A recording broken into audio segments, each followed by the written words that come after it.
చాలా బాగుంటుంది. సాల్ట్ వేసుకుని మెదుపుకోవాలండి. ఉడికిపోయింది మెత్తగా.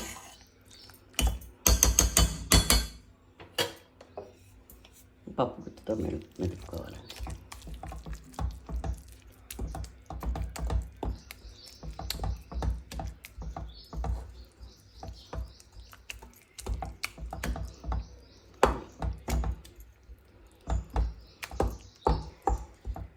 కొంచెం చిక్కగా ఉంటే కొంచెం వేడి నీళ్ళు కాసి పోసుకోవాలండి.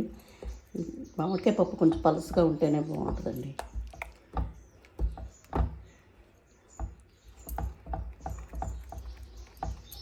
కొంచెం పలుసన ఉండాలండి. కొంచెం వేడి నీళ్ళు కాసి పోసి తాలింపు వేసి చూపిస్తాను.